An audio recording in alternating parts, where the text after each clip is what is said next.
Elliot sat on the edge of his neatly made bed, staring at the glow of his phone screen. The message was simple but heavy with implication. Come by after midnight. I'll be awake. I want to show you something. It was from Daniel, his best friend from college and the man who had re-entered his life just a month ago, stirring feelings Elliot had spent years burying. He glanced at Claire, his wife of 10 years, asleep beside him. Her face, soft in the dim light, carried an innocence that made him feel like a betrayer even though he hadn't done anything. Claire was a good woman, patient, loyal, and steady. But steady wasn't what Elliot craved anymore. Their marriage had become a quiet routine of polite smiles and unspoken frustrations. Conversations were about schedules and grocery lists, not dreams or desires.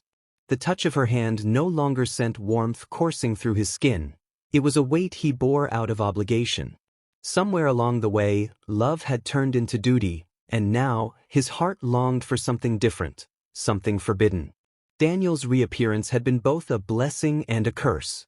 The reunion, sparked by a chance encounter at a networking event, had reignited memories of late-night conversations, shared laughter, and the unspoken tension that had always lingered between them. Daniel was bold and unapologetic, the kind of man who wore his confidence like a well-fitted suit. He had a way of looking at Elliot that made him feel exposed, as if Daniel could see the part of him he tried so hard to hide. Elliot's hand trembled as he locked his phone and set it down on the nightstand. He knew he should ignore the message. Meeting Daniel at such an hour could only lead to trouble. Yet, the thought of being in Daniel's presence, even briefly, was intoxicating. It wasn't just physical attraction, though that was undeniable.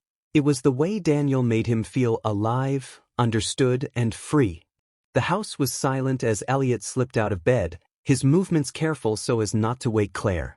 Guilt knotted in his stomach, but it couldn't outweigh the magnetic pull of Daniel's invitation. He dressed quickly, his mind racing with justifications. It's just a friend catching up, he told himself. Nothing will happen. The cool night air greeted him as he stepped outside, the world cloaked in darkness. His car keys jingled softly in his hand, each step toward the driveway feeling heavier than the last. As he started the engine, he caught a glimpse of himself in the rearview mirror, a man torn between the life he'd built and the life he secretly yearned for. By the time he reached Daniel's house, Elliot's heart was pounding. The soft glow of a porch light spilled onto the lawn, and there, leaning casually against the doorframe, was Daniel, a faint smile playing on his lips. Elliot took a deep breath, knowing that once he crossed this threshold, everything might change. Daniel's home was modest but inviting, its warm light spilling through the windows like a beacon in the night. Elliot hesitated at the door, his pulse thrumming in his ears. This wasn't the first time he'd been to Daniel's house since their reunion, but tonight felt different, charged. The unspoken weight of the invitation hung between them, thickening the air. Daniel opened the door before Elliot could knock, his grin disarming yet unreadable. "You came," he said, stepping aside to let Elliot in. "I shouldn't be here," Elliot murmured, though his feet carried him forward. Daniel chuckled softly. "But you are." Inside, the space felt intimate. The smell of cedarwood mingled with faint traces of cologne, and the low hum of a record player filled the silence. A half-empty bottle of wine sat on the coffee table, next to 2 glasses. Daniel gestured for Elliot to sit. "Drink?" Daniel asked, pouring the crimson liquid without waiting for a response.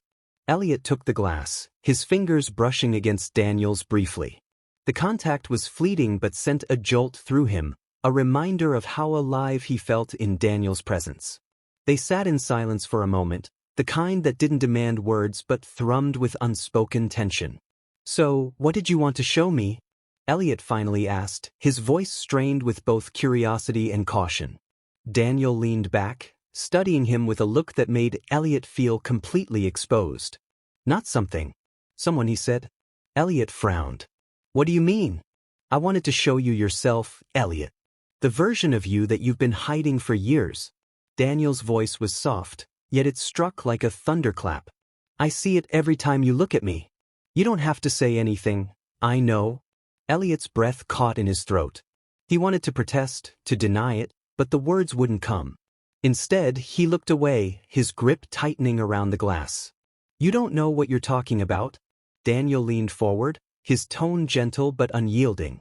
Don't I? You think I can't tell when someone is running from themselves? I've been there, Elliot. I lived it. And I'm not here to judge you, I want you to stop pretending. The raw honesty in Daniel's words made Elliot's chest ache.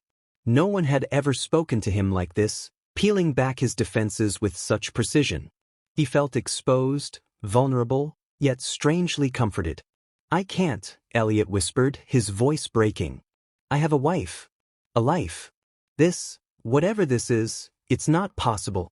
Daniel's expression softened, a flicker of sadness crossing his face. I'm not asking for anything. I just want you to be honest with yourself, even if it's just for tonight. Silence settled between them again, but this time it felt heavier. Elliot stared at the wine swirling in his glass, his thoughts a tempest of fear, longing, and guilt. When he finally looked up, Daniel was still watching him, his eyes full of understanding, and something deeper. For the first time in years, Elliot didn't feel alone. And that terrified him. The morning sunlight filtered through the curtains, casting long shadows across the bedroom. Elliot lay still, staring at the ceiling, his mind replaying the events of the night before.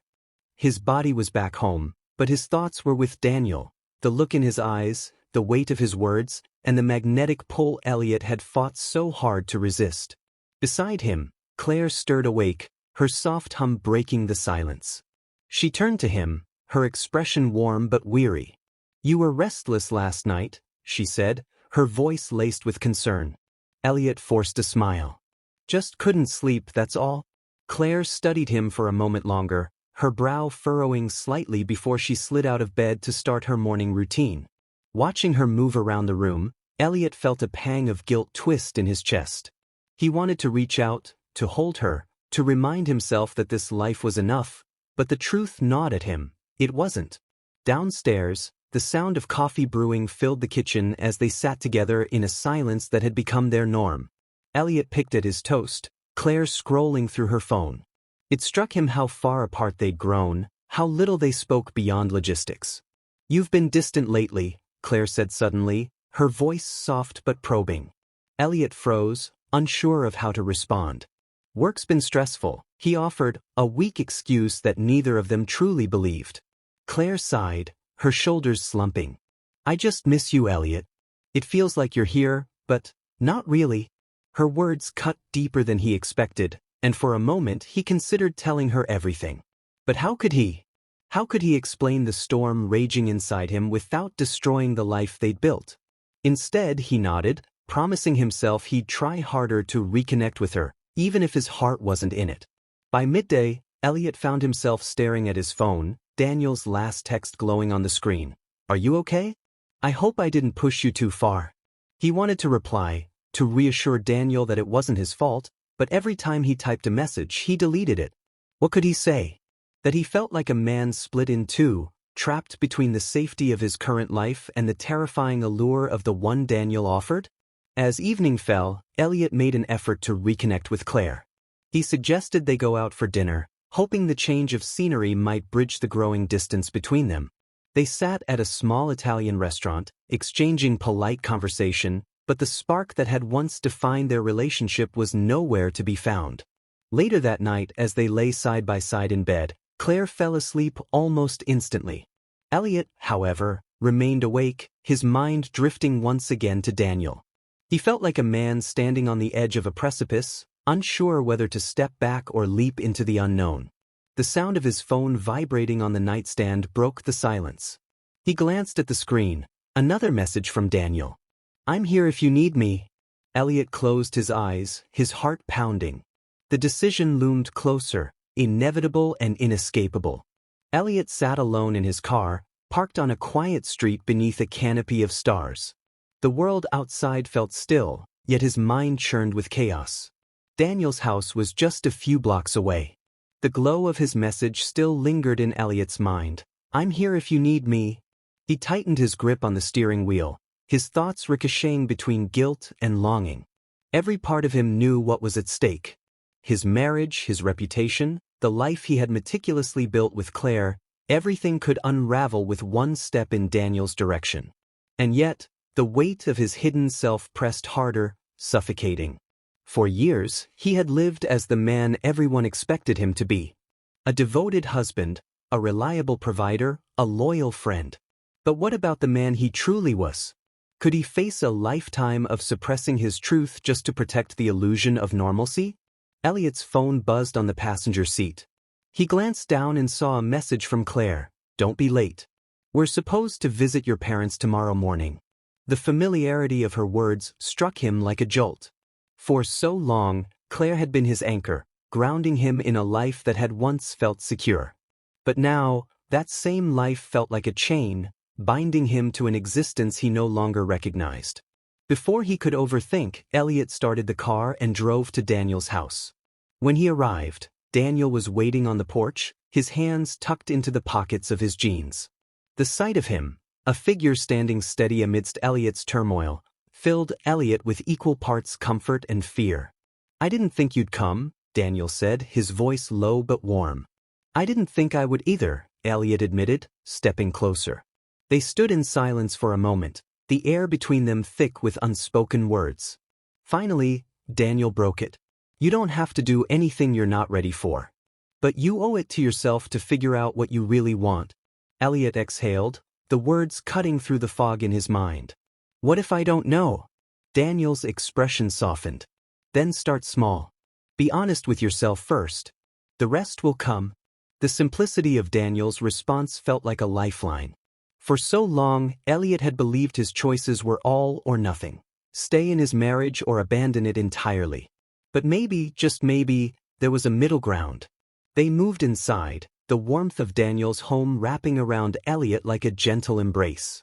Over a quiet conversation, Elliot began to unpack the pieces of himself he'd kept hidden. With Daniel, he didn't feel judged or pressured, only seen. When Elliot left that night, the weight on his shoulders had lessened, though his future remained uncertain. He wasn't ready to make a definitive choice, but for the first time, he saw a path forward. Back home, as he slipped into bed beside Claire, he stared at the ceiling, his mind clearer than it had been in years. The decision wasn't made, but the journey had begun. And that was enough.